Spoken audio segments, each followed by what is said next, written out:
Welcome back to another episode of the Lender Podcast. I'm Bryce Matheson, and as always, this episode is brought to you by Lender. Lender is a loan management software tool designed to help you with every aspect of your business, from origination to servicing to payoff. Lender helps you with document generation, helps you with collecting monthly payments, dispersing monthly payments to your investors, taking in new loan applications, giving your borrowers a portal that they can log into, giving your investors a portal that they can log into. Pretty much every aspect of everything that you do inside of your lending business can be done and facilitated through Lender. You can check that out by going to joinlender.com. That's LENDR, joinlender.com. Now, on to the episode.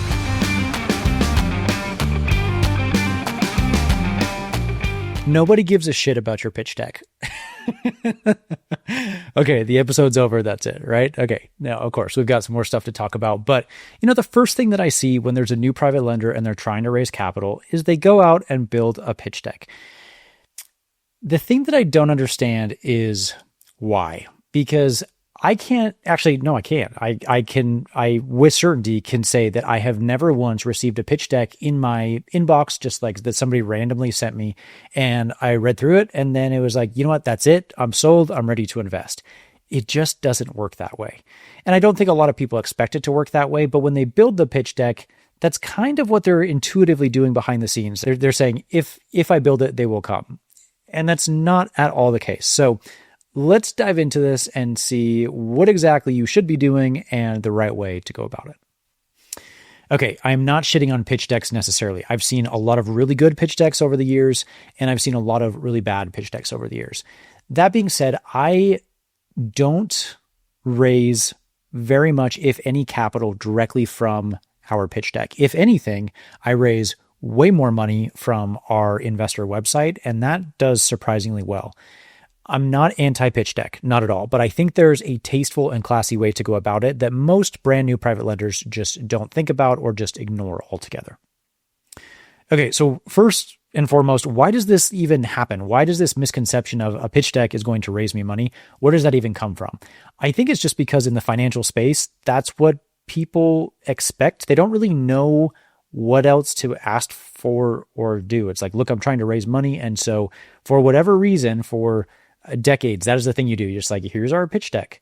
Nobody gives a shit because they really want to talk to the principals or the sponsors of the fund or the syndication or the project or whatever it is.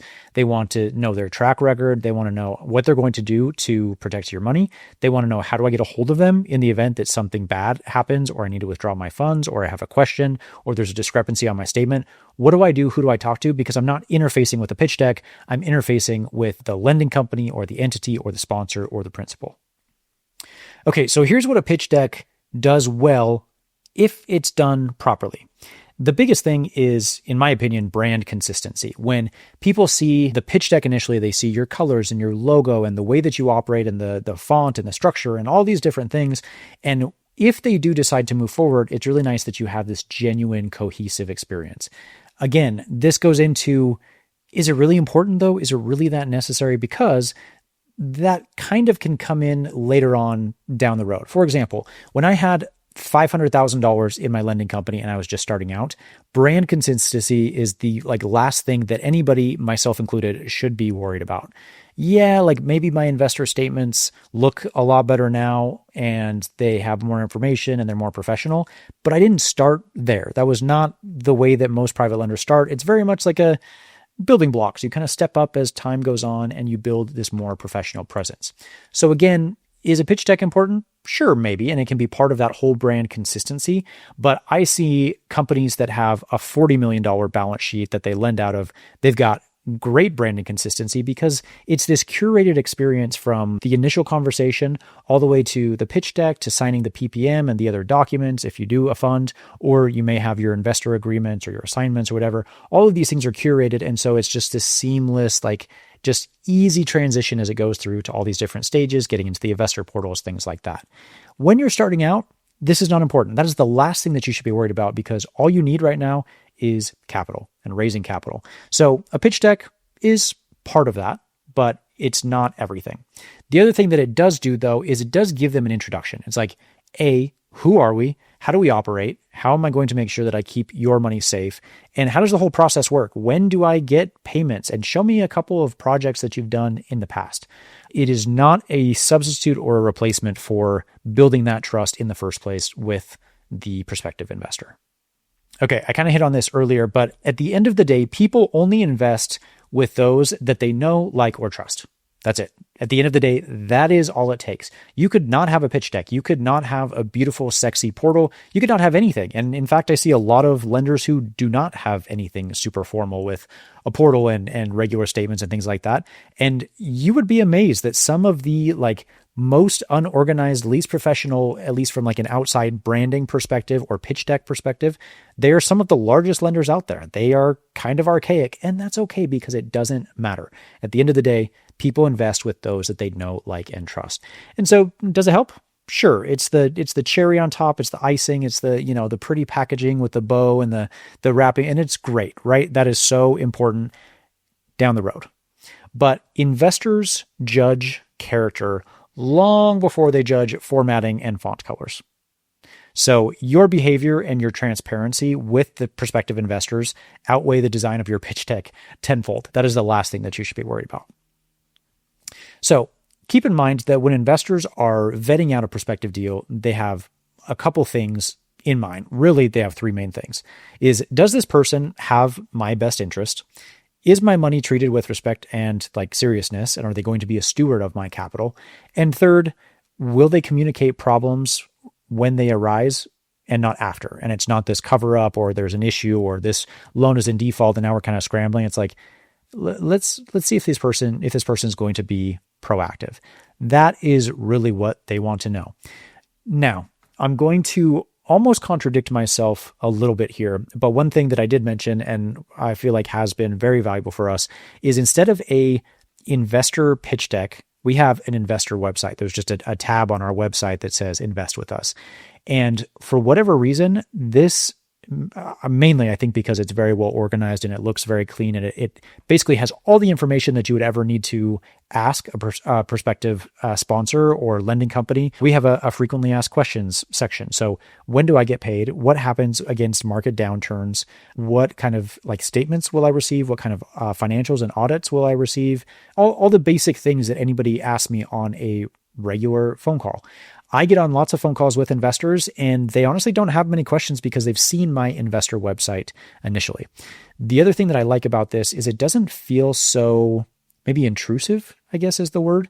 Oftentimes I feel like pitch decks are very much maybe in your face. Maybe not, but it feels that way. When somebody emails me a pitch deck, it kind of feels like high pressure. And maybe you don't feel that way. I don't know, but I've always felt like, hey, give me money. Whereas an investor website, it kind of feels like, I don't know, a little nonchalant. I'll send somebody a link to my Invest With Us page. And it's more when you get to it, if you have a second, if you want to check this out, then sure, take a look. And it just doesn't feel as in your face and please, please, please give me money, begging for money. I don't know if that's actually the case, but I have almost entirely stopped using a pitch deck. We still have one, but I've almost entirely stopped using that just because the investor website has done well for us. So that might be a good option for you. Okay, so what actually raises money and what really builds trust? What really builds trust is consistent monthly investor statements. Those are huge. My investors, every single month, without fail, will get an investor statement on the 9th of the month. On the 9th of every single month, they know they can count on, they will get an automated investor statement from me. And the nice thing is I don't even have to do it. I just set it up inside of Lender and it just handles that for you. They know without a doubt, they can see their account balance. They can see where all their money is at. They can see the interest that they've earned, the interest that's accrued, the interest that's compounding, deferred, all of the different metrics that you would need on your investor statement. It's there. One thing that I should be better at that I don't do as often is a company-wide update or performance snapshot. This was something that I want to start doing after going to the most recent mastermind, just because there's another lender in that group who, granted, they are quite large, but that's no excuse. They do monthly, even quarterly would be fine. Just company updates. What are you seeing? What does the market look like? What are you doing to assess risk and anticipate the the downturns in the market or the softening in the market. Like, what are you doing to be proactive with our funds? So I think that's really important. Again, that may be more of an advanced step, but it's not that difficult. I mean, you can just write a quick little blurb and it doesn't have to be anything too crazy. The other thing that builds trust is we send out texts to our investors. Whenever an interest payment is pending or on its way, we'll send them a text that says, hey, cha-ching, congrats, you've got money on the way. And you know what's funny is sometimes I will, I don't know if this is necessarily intentional, but it seems to work okay. I try to send out those alerts at like 1 o'clock-ish in the afternoon. And the main reason is because we have a lot of investors who sit on the golf course and they're hanging out with their buddies and they get a text on their, on their watch or their phone that says, cha-ching, like you just received $2,500. And I have had more than one scenario where somebody has shown that text to a buddy of theirs on the golf course and their friend ended up investing with us. So I don't know, that could just be like, maybe it's not actually raising money, but for whatever reason, it seems like that has worked okay. So we keep doing that. Anyway, kind of to sum this up, the biggest thing is you just want to show that you are treating your investors' funds with the same, if not more respect than your own. I actually feel like I'm kind of cavalier with my own finances because it's my money. So I shouldn't say cavalier, but I'm a little bit more Wild West with those. I'll take more risks. I'm okay if I, buy a stock or something and it drops 25 or 30%. I don't really care because it's my money. But with other people's funds, that is not the case at all. Truly, like when I say like a steward of capital, I picture like a knight in like shining armor and he's got like his sword and like you are a steward of this capital. And maybe that's a dumb imagery, but that's kind of how I look at it. It's like it is my job to not only protect, but grow this individual's capital. And I treat that with the utmost respect. So, okay, I kind of feel like I'm rambling here now, but the point of the episode is building relationships is not synonymous with building decks. They're just two entirely different, completely remote ideas. One will help the other, but you cannot simply build a pitch deck and throw it out there and expect people to raise capital. Now, just a couple quick things as I wrap this up. If you are building a pitch deck, here's what I've seen that has worked well. Definitely keep it simple. There's no need to over-engineer it. You don't need 45 slides. Like maybe 8 to 10 is sufficient. People are busy. They don't care. They don't want to look through like this crazy pitch deck. Like do your best to try and combine, as many pictures as you can on a one slide because people are just going to glance through it. They don't have all day to spend scrolling through your pitch deck. Focus on pipeline, processes, and communication cadence. Those are huge, huge, huge, huge, huge, huge. If you do not have a pitch deck, that's okay. Not a big deal. It's not the most important thing. These other items absolutely trump that. And then the other thing I would say is for sure prioritize touch points. And the more communication that you can have with a prospective investor or active investor, the better, because A, it builds trust, but also once they kind of get the track record and they see how things operate, they're willing to invest more. We have one investor in particular that I'm thinking of that kind of like tested the waters. Originally, she was like, all right, here's 100,000. Let's see what happens there. And over a couple months, she's like, oh, I get it. I like this. And I really like these returns. And so now she's got almost $700,000 with us. So that's exciting. It's cool to see that she feels like she's gotten that security blanket or safety net, or like she realizes that like, okay, I like this investment. I like the returns I'm getting. Let's keep doing this. So long story long, a pitch deck, it's a tool. It's not a strategy. Please don't have this be your only method for raising capital.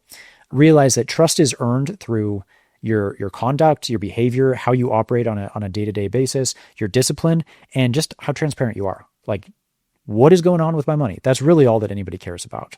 So if you want the investor money to flow, focus on the relationships, not the design of your pitch deck. So in summary, nobody gives a shit about your pitch deck. It's not the end all be all. Do not please just like make a pitch deck and then throw it out at the ether and just hope that money comes, because that's not how it works. So that's it for this week's episode. Thanks so much for listening. We will check you out next week.